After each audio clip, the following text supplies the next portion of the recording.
విశ్లేషణ అందించేందుకు మనతో పాటు విశ్లేషకులు అజయ్ కుమార్ గారు కూడా విజయవాడ నుంచి లైవ్లో సిద్ధంగా ఉన్నారు. అజయ్ కుమార్ గారు నమస్తే. నమస్తే. కియా మోటార్స్ అనేది ఒక పెద్ద చర్చ నడుస్తోంది. కియా మోటార్స్ అనేది ఒక అంతర్జాతీయ బ్రాండ్. ఈసారి ఆ బ్రాండ్ను భారత్కి తీసుకురావాలని కియా మోటార్స్ కొన్ని ప్రతిపాదనలు చేసింది.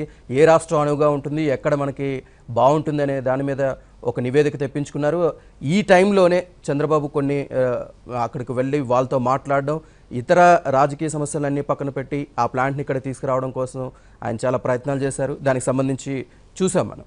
సో ఇంత జరుగుతున్నప్పుడు ఆ మొత్తం ఏమేమైతే మీరు ఇక్కడ ప్లాంట్ పెట్టడానికి ఎటువంటి రాయితీలు కావాలో అన్నీ కల్పిస్తామని చెప్పడంతో వాళ్ళు కన్విన్స్ అయ్యారు. ఆ ప్లాంట్ అనంతపురం దగ్గరికి వచ్చింది. కానీ నిన్న అనంత సభలో జగన్ కొన్ని ఆరోపణలు చేశారు. మోదీ వల్లే కియా వచ్చిందని వైసీపీ అధ్యక్షుడు జగన్ ఒక సరికొత్త సంగతిని బయట తీసుకొచ్చారు. దీనికి సంబంధించి మీరేమంటారు?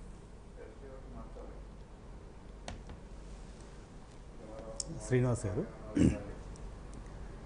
మనం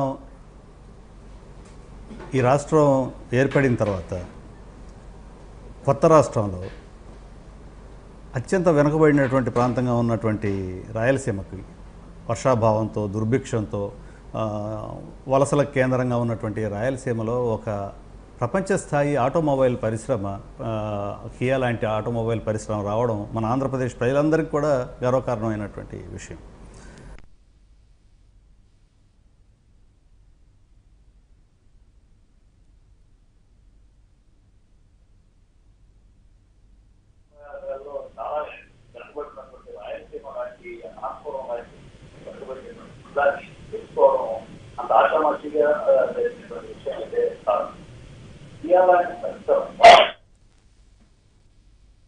చిన్న విరామం తీసుకుందాం. విరామం తర్వాత చర్చ కొనసాగిద్దాం. చూస్తూనే ఉండండి ఏబిఎన్. పబ్లిక్ పాయింట్ 3కి స్వాగతం. సో అజయ్ కుమార్ గారు మొత్తంగా ఏం చెప్తారు? మోదీ వల్లే కియా ఇక్కడికి వచ్చిందని అనుకోవాలా, లేక ఏపీకి రాకుండా బ్రేకులు వేశారన్న టీడీపీ ఆరోపణల్ని మీరు ఈ రెండిట్లో మీరు దేని మీద?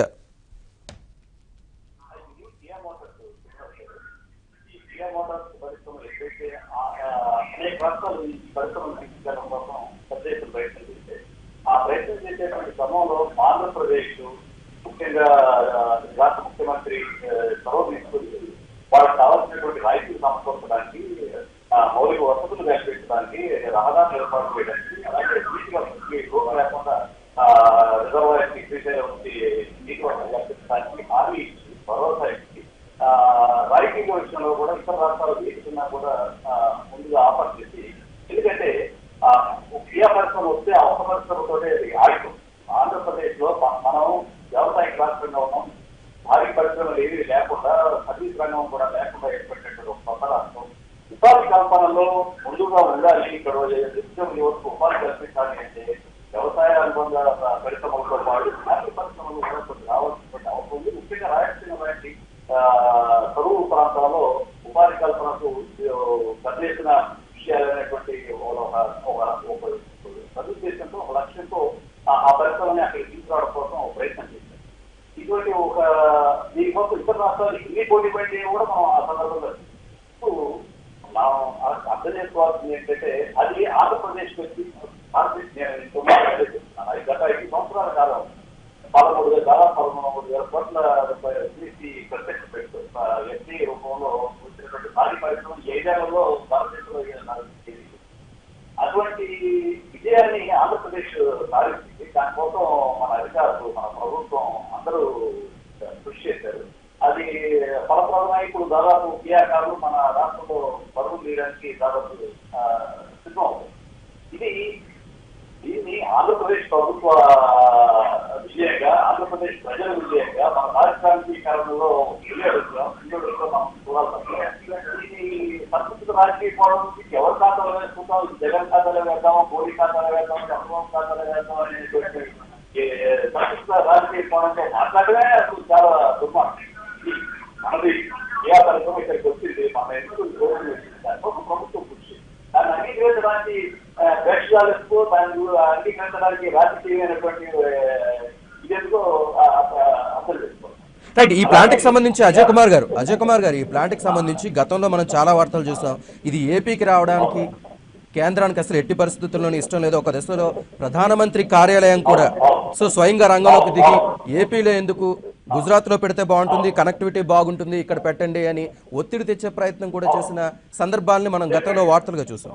సో ఇటువంటి పరిస్థితుల్లో మోదీ వల్లే వచ్చిందన్న జగన్ వ్యాఖ్యలపై ప్రస్తుతం పారిశ్రామికవేత్తలు కానీ ఇటు అధికారులు కూడా విస్తుపోయే పరిస్థితి ఉంది. సో మీరేమంటారు? అదే అదే చెప్పబోతున్నాను. ఇప్పుడు మన ఈ రాష్ట్రానికి చేయూతనిచ్చి అన్ని విధాలుగా ఆదుకోమని చెప్పి పదే విజ్ఞప్తి చేసినప్పుడు ఇటువంటి ఆంధ్రప్రదేశ్ ఒక చిన్న అవకాశం ఎవరైనా ప్రస్తుతం పెట్టడానికి ఉన్న వాహనంగా కానీ మరో రకంగా కానీ ప్రత్యక్షంగా అయినా పరోక్షంగా అయినా ప్రధానమంత్రి స్థాయిలో ఉన్న వ్యక్తి ఆంధ్రప్రదేశ్ పట్టుగా ఏర్పడే మాత్రం అది పారిశ్రామికంగా కనబడుతుంది. మీరు దయచేసి ఆంధ్రప్రదేశ్ వెళ్ళి ఏమాత్రం అవకాశం అక్కడ పెట్టుబడి పెట్టండి, అక్కడ పోయాకి గవర్నమెంట్ ఉంది, ముఖ్యమంత్రితో మాట్లాడి నేను కూడా కావాల్సిన సహాయ సహకారాలను ఇస్తారని చెప్పాల్సినటువంటి ప్రధానమంత్రి తను గుజరాత్ ముఖ్యమంత్రి దగ్గర వ్యవహరించారు. ఈ విషయం మనం గతంలో చాలా సార్లు చూస్తాం. అందులో మనం దాని గురించి మనం ఏమి వెనకాల్సిన అవసరం లేదు. ఎందుకని ఆయన గుజరాత్ ప్రయోజనం విషయం. ఆ గుజరాత్ ఈ పరిశ్రమ తీసుకెళ్ళడం కోసం ప్రధానమంత్రి కార్యాలయం నేరుగా సీఆర్ ఒత్తిడి వచ్చినా సీఆర్ అధికారులు చేస్తారు. అది అలాగే మన ఆంధ్రప్రదేశ్ అధికారులు కూడా సీఆర్ అధికారులు చాలా స్పష్టంగా మన ఆంధ్రప్రదేశ్ అధికారులతో చెప్పారు. పిఎంఓ కార్యాలయం డబ్బు ఒత్తిడి వస్తుంది గుజరాత్ వెళ్ళమని అనే విషయాన్ని మనకు చెప్పకుండా మనకు తెలియదు. అందువల్ల ఇటువంటి ప్రయత్నాలు పిఎంఓ కార్యాలయానికి కూడా జరిగినప్పుడు ఇప్పుడు 10 రోజుల్లో ఎన్నికలు జరుగుతుంది. కియా పరిశ్రమ శంకుస్థాపన కానీ, కియా పరిశ్రమలో పురోగతి గురించి కానీ రాయలసీమ వాసిగా ఉంది, రాయలసీమ నుంచి వచ్చినటువంటి ప్రతిపక్ష నాయకుడిగా ఉంది, రాయలసీమలో ఉపాధి కల్పనకి అవకాశాలు ఉన్నటువంటి ఒక ప్రధాన ఆటోమొబైల్ పరిశ్రమ, దానికి అనుబంధంగా ఒక 60-70 యాక్సిడెంట్ ఇండస్ట్రీస్ రాబోతున్నాయి. ఒక ఆటోమొబైల్ హబ్గా తయారు కావడానికి ఒక విశాలమైనటువంటి అవకాశాలు విస్తృతి ఏర్పడుతున్నటువంటి ఒక పరిశ్రమ పట్ల సానుకూలంగా గర్వకారణంగా భావించి ఆ పరిశ్రమను విజిట్ చేయాల్సిన ప్రతిపక్ష నాయకులు ఒకసారైనా కియా మోటార్స్ ఎందుకు విజిట్ చేయలేదని అడుగుతున్నారు. అందువల్ల ఇది రాజకీయ సమస్య కాదు, రాజకీయ సమస్య. ఇప్పుడు మీరు 10 రోజుల ముందు మొత్తం విషయాన్ని ఆంధ్రప్రదేశ్ ప్రజలు మొత్తాన్ని చేశారు. మోడీ గారే పైగా తీసుకొని కియా పరిశ్రమ పెట్టించారు. కియా శంకుస్థాపన రోజు ఈ మాట ఎందుకు చెప్పలేదు మీరు? ఈ రోజు ఎందుకు చెప్తున్నారు? సరిగ్గా 10 రోజుల ముందు ఎవరు మెచ్చుకోవాల్సి చెప్తున్నారు అనేది ప్రజలు ఆలోచిస్తారు. ఇంతకుముందు తిరుపతిలో మిత్రులు చెప్పిన విషయం కూడా అదే. ఇది ఎవరి ఖాతాలో వేసుకుందామనే దీని గురించి రాజకీయ లక్ష్యం పొందుదాం, దీన్ని ఎవరిని పెట్టుకుందామనే ఆలోచనలు, ఇటువంటి సంతృప్తమైన రాజకీయ ఆలోచనలు ఆంధ్రప్రదేశ్ ప్రయోజనాలకు కాదు.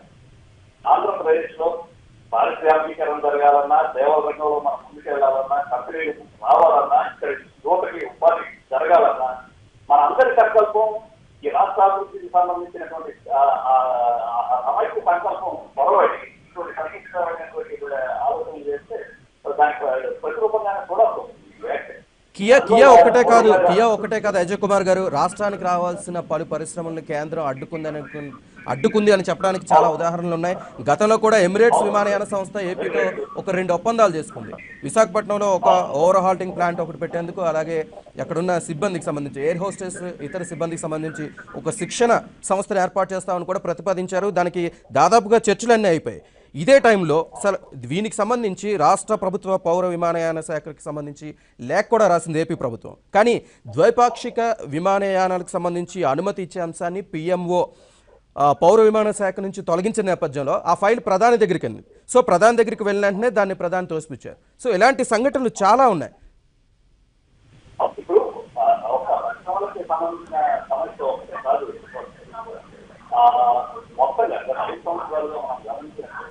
ఆంధ్రప్రదేశ్ ఒకటే కాదు, అన్ని రాష్ట్రాలకు సంబంధించిన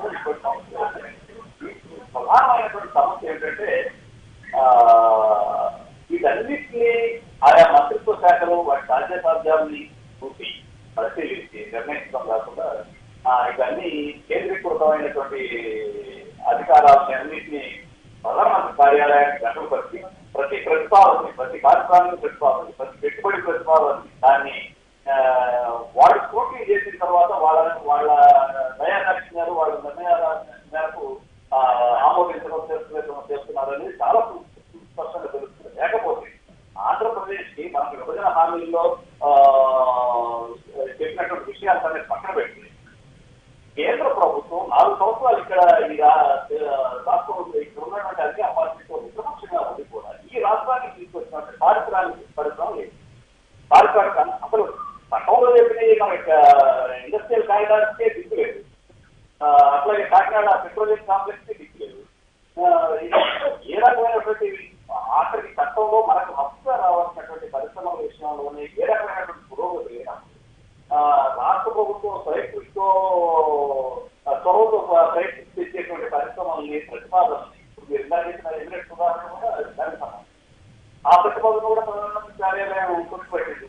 అందువల్ల మన రాష్ట్రం పట్ల ఉదారంగా ఉంది, హెల్పింగ్ హ్యాండ్ ఇవ్వాల్సినటువంటి కేంద్ర ప్రభుత్వం ఆ పని చేయకుండా అన్ని విషయాల్లోనూ వివక్ష చూపుతుందనే దానికి ఇది ఒక ఉదాహరణగా చెప్పుకోవచ్చు. అజయ్ గారు, మొన్నటికి మొన్న ఏపీకి ప్రత్యేక హోదా కోసం కేసీఆర్ మద్దతు ఇస్తే తప్పేంటి అన్నారు. ఈ రోజేమో అనంతపురం జిల్లాలో కియా పరిశ్రమ ప్రధాని మోదీ వల్లే వచ్చిందంటున్నారు. సో మొత్తంగా ఇది చూస్తుంటే ఈ ముగ్గురి బంధం తేటతెల్లమైనట్లుగా మనం అనుకోవచ్చా? ఇది శ్రీనివాస్ గారు తెలుగుదేశం పార్టీ అధ్యక్షుడు చంద్రబాబు చాలా రోజులు, ముఖ్యంగా తెలుగుదేశం పార్టీ ఒక రాజకీయ విమర్శ దాన్ని చేస్తూ వస్తాం చాలా రోజులు. మొదట్లో అది అంత స్పష్టంగా ఇప్పుడు ఉన్నటువంటి స్పష్టమైన రూపంలో లేదు. కేసీఆర్, మోడీ, జగన్ కలిసే వ్యవహరిస్తున్నారు. మొదట్లో అయితే పవన్ కూడా ఉండేవాడు ఈ బృందంలో నలుగురు, ఆ తర్వాత పవన్ పక్కన పెట్టారు. కానీ ఈ ముగ్గురు కలిసి చేస్తున్నారు అనేటువంటి విషయం అది క్రమేణా అది దాసవన్న దాని సత్యంలాగా ప్రతి సందర్భంలో బయట పడుతున్నాం. ఇప్పుడు మన పీయూష్ గోయల్ వచ్చి స్వయంగా చెప్పారు తెలంగాణలో కేసీఆర్, ఆంధ్రప్రదేశ్ లో జగన్ ఆలోచిస్తున్నారు. అలాగే ఇప్పుడు నిన్న కేటీఆర్ కూడా చాలా స్పష్టంగా చెప్పారు ఆ విషయంలో ఏమి అనుమానాలు బాగులేకుండా మేము కట్టబోయేటువంటి కడుపు ప్రశ్నలో జగన్ మాతోటే ఉంటారు. ఉండొచ్చు, దాంట్లో తప్పు కూడా ఏమన్నది. కాంగ్రెస్ బీజేపీ ఇతర పక్షాల పట్టు పెడితే దాంట్లో ఎవరైనా ఉండొచ్చు అంతే. కానీ ఈ విషయాల్ని నేనేమంటున్నానంటే నిజాయితీగా, ట్రాన్స్పరెంట్ గా ప్రజల ముందు అటువంటి రాజకీయ వైఖరితో ఓటు అడగడం కాకుండా ప్రజల్ని మభ్యపెట్టి ప్రజలకు ఏమి తెలియదు అనుకుని లేకపోతే ప్రజల్ని మనం దాంట్లో ఉంచుతున్నాం అనేటువంటి ఉద్దేశంతో చెప్పకుండా ఇప్పుడు ఒక్కొక్కటి వాళ్ళ ద్వారానే బయటపడుతుంది. అది ప్రజలకు తెలియదు, ప్రజలు దీన్ని అర్థం చేసుకోలేరు. వీళ్ళ మధ్య ఉన్నటువంటి అనుబంధాన్ని లేకపోతే వీళ్ళ మధ్య కుదురుతున్నటువంటి ఒక సత్యత అది తప్పుడే కాదంటున్నాను. నేనేమంటున్నానంటే మీరు ఒక సత్యత పెట్టుకుని నేను గతంలో కూడా బీజేపీతో మైత్రితోటి ఈ రాష్ట్ర ప్రయోజనాలు నెరవేర్తాయి. ఈ రాష్ట్రానికి రావాల్సిన ప్రత్యేక హోదా బీజేపీతోటే వస్తుంది. ఈ రాష్ట్రానికి అమరావతి నిర్మాణం బీజేపీతోటే సాధ్యపడుతుంది, రాష్ట్రాలతో సాధ్యపడుతుంది. ఈ రాష్ట్రానికి రావాల్సిన పరిశ్రమలన్నీ పారిశ్రామికీకరణ అంతా బీజేపీతోటే వస్తుంది. అందువల్ల నేను బీజేపీతో కలిసి పోటీ చేస్తానని ధైర్యంగా చెప్పొచ్చు కదా అంటున్నాను. అలాగే తెలంగాణలో కూడా అదే సార్, తెలంగాణలో కూడా బీజేపీతో నేరుగా సెక్రటరీగా పోటీ చేసే పరిస్థితి ఎందుకు లేదు. పుట్టి మైగ్రానికి ఓట్లు పోతే అంతే తప్ప బీజేపీ మీద వ్యతిరేక కారణం ఉంది. మీకు అక్కడ ఈ రాజకీయ ప్రత్యర్థి కాంగ్రెస్, మీకు రాజకీయ ప్రత్యర్థి కాంగ్రెస్, బీజేపీ మీకు స్నేహపక్షం. ఆ విషయాన్ని బాహాటంగా చెప్పడానికి మీకు ఓట్ల రాజకీయం అడ్డం వస్తుంది. అందువల్ల ఆ మాత్రం ప్రజలు అర్థం చేసుకోలేరని, ఈ రాజకీయ వ్యూహాలు, ప్రతి వ్యూహాల వెనక ఉన్నటువంటి అసలు రహస్యం ఏమిటనేది ప్రజలు తెలుసుకోలేరని, మనం మాత్రమే పెద్ద వ్యూహకర్తలుగా ప్రజల ముందు ఈ అంశాలన్నింటినీ చెబుతున్నాం అనుకునేటువంటి భ్రమల్లో రాజకీయ నాయకులు ఉండడమే దురదృష్టకరం. అంత అమాయకంగా ప్రజలు ఎప్పుడు ఉండరు శ్రీనివాస్ గారు. పరిణామాన్ని, ప్రకటన చిన్నదైనా పెద్దదైనా జగన్ మాతోటే ఉన్నారన్న కేటీఆర్ వ్యాఖ్యలకు సంబంధించి మనం ఏ విధంగా చూడాలి? టీఆర్ఎస్ వైసీపీ మధ్య ఒక ఒప్పందం కుదిరిపోయినట్లే మనం అనుకోవచ్చా? నిజంగానే వైసీపీ అధికారంలోకి వస్తే గనక వైసీపీ ఎంపీలందరూ టీఆర్ఎస్ కంట్రోల్లోకి వెళ్ళిపోతారు అనుకోవచ్చా? అసలు ఈ రాజకీయం ఏ విధంగా ఉండే అవకాశం ఉందంటారు? అంటే దీని ఇప్పుడు ఇది అంతా కూడా ఇప్పుడే అంత స్పష్టంగా చెప్పగలిగినటువంటి పరిస్థితి అయితే లేదు శ్రీనివాస్ గారు. ఏది కేటీఆర్ గారు చెప్తున్నటువంటి ఫెడరల్ ఫ్రంట్ రేపు ఎన్నికల తర్వాత వచ్చేటువంటి సీట్ల సంఖ్యను బట్టి భారతదేశ రాజకీయ పరిణామాలు ఆధారపడి ఉంటాయి. ఇప్పుడు తను ఏం చెప్తున్నారు? జగన్ ఒక్కడే కాదు, మమతా బెనర్జీ, మాయావతి, అఖిలేష్ యాదవ్ వీళ్ళందరూ కూడా మాతోటే ఉన్నారని చెప్తున్నారు. మనం గుర్తించాల్సిన విషయం ఏంటంటే భారతదేశంలో ఉన్నటువంటి ఈ ప్రాంతీయ పార్టీలన్నీ తమ రాజకీయ కంపల్షన్స్ ఆ రోజున అలాగే వాళ్ళ రాష్ట్రాల అవసరాలు పార్టీల అవసరాలు, నాయకుల అవసరాలు ఇట్లా అనేక ప్రాతిపదికల మీద వైఖరులు తీసుకుంటాయి. ఈ ప్రాంతీయ పక్షాల్లో అన్నీ, భారతదేశంలో ఉన్నటువంటి ప్రాంతీయ పక్షాలన్నీ ఏదో ఒక సందర్భంలో అయితే కాంగ్రెస్ లేకపోతే బీజేపీకి మద్దతు ఇచ్చినవి తప్ప, అటు బీజేపీకి కాంగ్రెస్కి రెండిటికి దూరంగా ఉన్నటువంటి ప్రాంతీయ పక్షాలు దాదాపుగా భారతదేశంలో లేవు. అందువల్ల రేపు ఎన్నికల తర్వాత సంఖ్యాబలాలను బట్టి ఈ రాజకీయ పక్షాల వైఖరులు కూడా ఆధారపడి ఉంటాయి తప్ప వీళ్ళు ముందుగానే అటువంటి రాజకీయంగా తమ వైఖరి ఇది అని స్పష్టంగా చెప్పగలిగినటువంటి పరిస్థితి అయితే ఉండదు. అజయ్ గారు, మోదీ వ్యతిరేక ఆంధ్రప్రదేశ్కు సంబంధించినంత వరకు రైట్. అజయ్ గారు మోదీ వ్యతిరేక కూటమికి సంబంధించి ఒక మమతా బెనర్జీ ఒక పెద్ద సభను ఏర్పాటు చేశారు. దానికి చాలా మంది ముఖ్యమంత్రులు హాజరైన పరిస్థితి కనిపిస్తుంది. అటువంటి టైంలో మమతా బెనర్జీకి ఇక్కడ తెలంగాణ వాళ్ళు ఎటువంటి మద్దతు తెలపలేదు టీఆర్ఎస్. కానీ ఇప్పుడు మాత్రం మమతా బెనర్జీ మాతోటే ఉన్నారు, అందరూ మాతోటే వస్తారు, నడుస్తున్నారు అంటున్నారు. ఒక పక్క చూస్తే ఈ రోజు మమతా బెనర్జీ, కేజ్రీవాల్ కూడా ఏపీలో ప్రచారం చేస్తున్నారు. సో ఓవరాల్గా ఈ పరిణామాలను మీరు ఏ విధంగా చూస్తారు? ఇప్పటి వరకు ఉన్నటువంటి బ్రాడ్గా మన దేశంలో ఉన్నటువంటి రాజకీయ పార్టీల వైఖరులు వాళ్ళు బాహాటంగా చెప్పినవి మనం గమనిస్తున్నటువంటి వాటి ప్రకారం చూస్తే, కాంగ్రెస్ బీజేపీ వ్యతిరేక ఫెడరల్ ఫ్రంట్ ఏదైతే అంటున్నారో ఆ ఫెడరల్ ఫ్రంట్ పేరుతో దగ్గరైనటువంటి పార్టీలు మూడే కనిపిస్తున్నాయి భారతదేశంలో. ఒకటి తెలంగాణ రాష్ట్ర సమితి, 2 వైఎస్ఆర్సీపీ, 3 ఒరిస్సా బిజు జనతాదళ్. ఈ 3 పక్షాలు మాత్రమే ఇప్పటివరకు స్పష్టంగా ఈ యాంటీ కాంగ్రెస్, యాంటీ బీజేపీ వైఖరితో ఉన్నామని చెప్తున్నాయి. మిగతా వాళ్ళందరూ కూడా యాంటీ బీజేపీ. ఇప్పుడు ఉత్తరప్రదేశ్ ఉంది, ఉత్తరప్రదేశ్లో రాజకీయ పోరాటం ఎవరి మీద సాగిస్తున్నారు? అఖిలేష్ యాదవ్, మాయావతి ఎందుకు అలయన్స్లోకి వచ్చారు? గతంలో లేనిది ఇప్పుడు కొత్తగా ఎందుకు పోటీ పెట్టుకున్నారు? ఎవరి మీద రాజకీయ పోరాటం చేస్తున్నారు? బీజేపీని ఓడించడం కోసం ఓ పక్కన తమ మధ్య ఉన్నటువంటి విభేదాలని, అంతరాలని అన్నింటినీ దూరం పెట్టి ఏకోన్ముఖంగా పోరాడుతున్నటువంటి మాయావతి, అఖిలేష్ యాదవ్ ఈ ఎన్నికలు అయిపోగానే రేపు పొద్దునే వెళ్ళి మోడీకి బేషరతుగా మద్దతు ఇస్తారని అనుకోవడం అది సరైంది కాదు. అలాగే మమతా బెనర్జీ విషయం. మమతా బెనర్జీకి ఎవరు రాజకీయ ప్రత్యర్థి? పశ్చిమ బెంగాల్లో రాజకీయ ప్రత్యర్థి ప్రధానంగా బీజేపీ మీద పోరాటంగా అది రూపాంతరం చెందుతుంది. కాంగ్రెస్ బలహీనపడినటువంటి స్థానాంతటిని దాదాపుగా బీజేపీ ఆక్రమిస్తోంది. బీజేపీ చాలా అగ్రెసివ్గా పశ్చిమ బెంగాల్లో అడుగులు వేస్తోంది. దాన్ని నివారించాలి, దాన్ని అడ్డుకోవడమే తన తక్షణ ప్రాధాన్యతగా, రాజకీయ ప్రాధాన్యతగా కూడా మమతా బెనర్జీ గుర్తించి బీజేపీ మీదే తన రాజకీయ దాడిని కేంద్రీకరించి పోరాడుతోంది. అటు వామపక్షాలు, కాంగ్రెస్ మధ్య ఎలాగూ అలయన్స్ కూడా కుదరలేదు అనుకోండి. కానీ ఇటువంటి మమతా బెనర్జీ ఈ ఎన్నికలు కాగానే వెళ్ళి రేపొద్దున మోడీకి పుష్పగుచ్చం ఇచ్చి నేను మీతోటే ఉంటాను, మీ కూటమిలో ఉంటాను, లేకపోతే మీకు బలపరుస్తా అని చెప్పే పరిస్థితి ఉంటుంది అనుకోవటం అది కూడా ఇప్పుడున్నటువంటి దశలో సరైంది కాదు. అలాగే అరవింద్ కేజ్రీవాల్ ఢిల్లీకి స్వయం ప్రతిపత్తి నుంచి దాన్ని ఢిల్లీకి కావాల్సినటువంటి హక్కులు, రాష్ట్రానికి రావాల్సినటువంటి హక్కులు, దానికి రాష్ట్ర స్థాయి గుర్తింపు కోసం చేస్తున్నటువంటి పోరాటం మన పెద్ద ఎత్తున చూసాం. అటువంటి అరవింద్ కేజ్రీవాల్ అవసరమైతే తటస్థంగా ఉంటారు తప్ప వెళ్ళి బీజేపీకి మద్దతు ఇచ్చేటువంటి పరిస్థితే లేదు. ఇటువంటి అప్పుడు వీళ్ళందరినీ కూడా తమ జాబితాలో వేసుకుని వీళ్ళందరూ అది ఎప్పుడు సాధ్యమవుతుంది అంటే, అటు బీజేపీ పూర్తిగా బలహీనపడిపోయి కాంగ్రెస్ కూడా ఆశించినటువంటి స్థానాలు రాకుండా భారతదేశంలో ఉన్నటువంటి వివిధ ప్రాంతీయ శక్తులన్నీ కూడా గణనీయమైన సంఖ్యలో దాదాపుగా 250 స్థానాలకు పైగా ప్రాంతీయ పార్టీలు గెలుచుకోగలిగినప్పుడు గతంలో యునైటెడ్ ఫ్రంట్ చూసాం. అలాగే అంటే ఏదో ఒక జాతీయ పార్టీకి వెలుపల నుంచి మద్దతు ఇచ్చేటువంటి ప్రభుత్వం వచ్చే పరిస్థితి ఉన్నప్పుడు మాత్రమే ఈ ప్రాంతీయ పక్షాలన్నీ కూడా యాంటీ కాంగ్రెస్, యాంటీ బీజేపీ వైఖరి తీసుకోవడానికి సాధ్యపడుతుంది. అటువంటి పరిస్థితి ఉన్నదా? ఒకవేళ ఉన్నా అది బీజేపీ అటువంటి బయట నుంచి మద్దతు ఇస్తుందా అటువంటి ప్రాంతీయ పార్టీల కూటమికి? లేకపోతే కాంగ్రెస్ ఇస్తుందా? ఇస్తే ఎన్నాళ్ళు ఇస్తారు, దాన్ని ఎన్నాళ్ళు బ్రతకనిస్తారు? ఇవన్నీ చాలా ప్రశ్నలు ఉన్నాయి. అందువల్ల సంకీర్ణ కూటముల ప్రయోగాలు చేయాల్సినటువంటి అవసరం ఉంది. యాంటీ కాంగ్రెస్, యాంటీ బీజేపీగా నిలబడాల్సినటువంటి అవసరం కూడా ఉంది. ఎందుకంటే ఆయా ప్రాంతాల అభివృద్ధి, ప్రాంతాల వీటి కోసం. ఓకే. కానీ ఇప్పుడున్న పరిస్థితుల్లో మీరు చెప్తున్నట్లుగా కేటీఆర్ చెప్తున్నట్టుగా వీళ్ళందరూ మా ఖాతాలో ఉన్నారు అంటే ఒక ప్రొజెక్షన్ ఇవ్వడానికి ఆయన ప్రయత్నం చేస్తున్నారు. మేము ఒంటరిగా లేవు, నేను జగన్ మాత్రమే కలిసి లేము, లేకపోతే నేను జగన్ నవీన్ మాత్రమే లేరు, మా వెనకాల వీళ్ళందరూ ఉన్నారు అనేటువంటి ఒక పొలిటికల్ నేరేటివ్, మాకు ఇంతమంది బలం ఉంది, మేము ఒక థర్డ్ ఆల్టర్నేటివ్గా ఎమర్జ్ అవ్వబోతున్నాం. ఈ ప్రయత్నాన్ని ఎన్నికలకు ముందే కేసీఆర్ చేయడానికి ప్రయత్నించారు. మమతా బెనర్జీని కలిశారు, కర్ణాటక వెళ్ళి దేవగౌడని కలిశారు, వీళ్ళందరినీ కలిసి అటువంటి ప్రొజెక్షన్ ఇవ్వడం కోసం ప్రయత్నించారు. సార్ దురదృష్టవశాత్తు అది జయప్రదం కాలేదనుకోండి. అందువల్ల ఆయన ఇక మళ్ళీ ఫెడరల్ ఫ్రంట్ అనేటువంటి మాట మాట్లాడకుండా ఆయన మౌనంగా ఉంటున్నారు. ఇప్పుడు కేటీఆర్ వారం రోజుల ముందు ఎన్నికల్లో ఈ జాబితా అంతా చదివి వీళ్ళందరూ మా వెనకాల ఉన్నారంటే అటువంటి ప్రొజెక్షన్ ఇవ్వడం కోసం, అటువంటి నేరేటివ్ని తీసుకెళ్ళడం కోసం ప్రయత్నాలు చేస్తున్నారు తప్ప వాస్తవిక పరిస్థితులు అందుకు అనుకూలంగా లేవు. Right, thank you very much Ajay Kumar గారు పబ్లిక్ పాయింట్కి వచ్చి చర్చలో పాల్గొన్నందుకు. ఇది వాళ్ళ పబ్లిక్ పాయింట్, చూస్తూనే ఉండండి.